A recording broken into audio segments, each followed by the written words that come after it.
muy buenas tardes o noches. Espero que estén bien, ya sea trabajando, estudiando o conduciendo.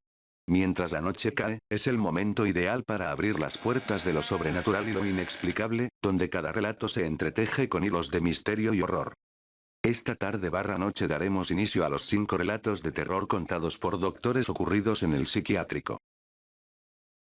Historia 1. La paciente del cuadro.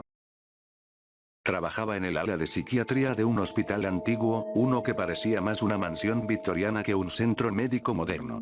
Una noche, mientras revisaba los expedientes de los pacientes, una enfermera me pidió que viera a una nueva paciente que había llegado esa tarde. Era una joven que no decía una palabra y solo se quedaba mirando un punto fijo en la pared. Decidí observarla durante un rato. Noté que siempre miraba hacia un cuadro antiguo en la sala común, uno que representaba una familia del siglo XIX. Al acercarme, sentí un escalofrío al ver que en la pintura había una niña que se parecía sorprendentemente a nuestra nueva paciente. Lo mencioné a mis colegas, pero se rieron y dijeron que estaba imaginando cosas. Esa noche, decidí investigar el cuadro. Resulta que la familia representada en él había vivido en la misma mansión que ahora era el hospital. La niña de la pintura había desaparecido misteriosamente hace más de 100 años. Sentí un nudo en el estómago. Al día siguiente, la paciente ya no estaba en su habitación y el cuadro había desaparecido de la pared. Nadie supo darme una explicación, y desde entonces, me siento vigilado cada vez que paso por esa sala. Historia 2. Voces en la oscuridad. Llevaba años trabajando en el mismo hospital psiquiátrico, y creía que ya había visto de todo. Sin embargo, nada me preparó para lo que experimenté una noche de invierno. Uno de nuestros pacientes, un hombre mayor que había sido internado por esquizofrenia, me dijo que las voces en su cabeza eran reales y que provenían de los otros. Al principio, lo descarté como una simple alucinación. Una noche, mientras revisaba sus notas en mi oficina, las luces empezaron a parpadear y escuché susurros, como si muchas personas estuvieran hablando al mismo tiempo. Al principio, pensé que era una broma de mis compañeros, pero los susurros se volvieron más intensos y nítidos. Parecía que provenían de las paredes mismas. Salí de mi oficina para investigar, pero el pasillo estaba vacío y silencioso. Regresé y, al abrir la puerta, encontré al paciente parado en medio de la habitación, a pesar de que estaba encerrado en su habitación.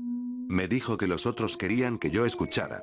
Las luces se apagaron completamente y las voces se volvieron ensordecedoras. Cuando se encendieron de nuevo, el paciente había desaparecido. Nadie en el hospital pudo explicar cómo había salido de su habitación. Historia 3. El susurro de los libros. En nuestro hospital psiquiátrico, teníamos una pequeña biblioteca donde los pacientes podían relajarse y leer. Una noche, uno de los internos, un joven estudiante de literatura, me pidió que lo acompañara a la biblioteca. Decía que los libros le hablaban. Pensé que era otra manifestación de su esquizofrenia, pero accedí. Entramos en la biblioteca, y mientras él hojeaba un libro antiguo, escuché un susurro. Pensé que era él, pero su boca estaba cerrada. Los susurros venían de los libros. Decían palabras en un idioma que no reconocí. De repente, los libros comenzaron a caer de los estantes, uno tras otro, como si una fuerza invisible los empujara. El joven empezó a gritar que las voces querían atraparlo. Logré sacarlo de la biblioteca y cerré la puerta. Desde entonces, nadie quiso entrar allí, y los libros fueron trasladados.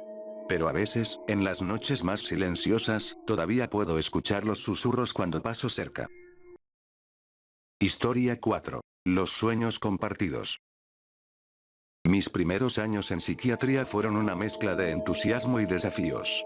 Un caso en particular se destacó y aún me persigue. Un joven llamado Daniel vino a verme, aquejado por insomnio severo.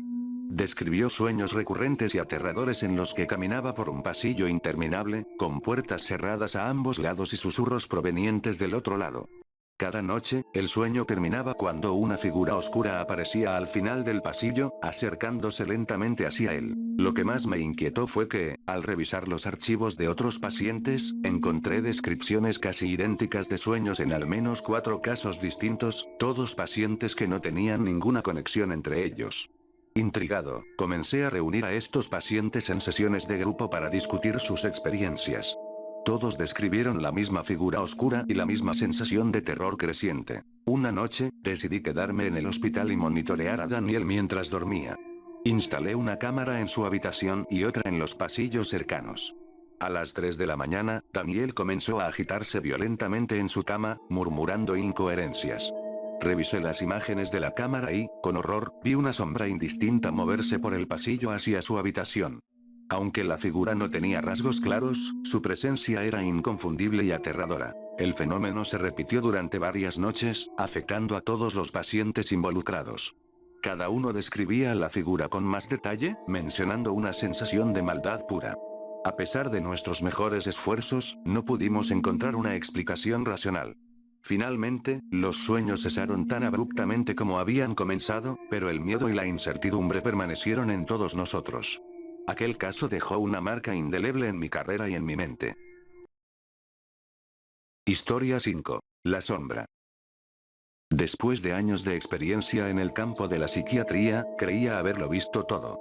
Sin embargo, el caso de un paciente llamado Miguel desafió todas mis expectativas. Miguel estaba convencido de que una presencia oscura lo seguía a todas partes. Su angustia era palpable, y no podía dormir ni realizar actividades cotidianas sin sentir que algo estaba constantemente observándolo. Decidí internarlo para un monitoreo más cercano, pensando que su ansiedad podría disminuir en un entorno controlado.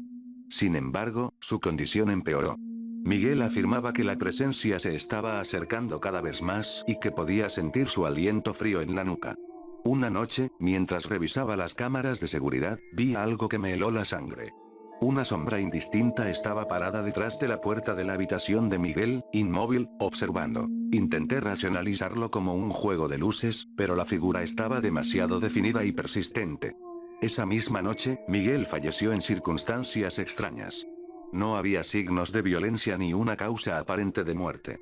Lo único fuera de lugar era una expresión de absoluto terror en su rostro, como si hubiera visto algo indescriptible en sus últimos momentos. Decidí revisar las grabaciones nuevamente, y la sombra seguía allí, desapareciendo poco después de la muerte de Miguel. Consulté a otros colegas, pero nadie pudo ofrecer una explicación lógica. Ese caso me dejó con una sensación de impotencia y miedo que aún no he podido superar. Desde entonces, cada vez que paso por el pasillo donde estaba la habitación de Miguel, no puedo evitar sentir que algo, o alguien, sigue observando desde las sombras.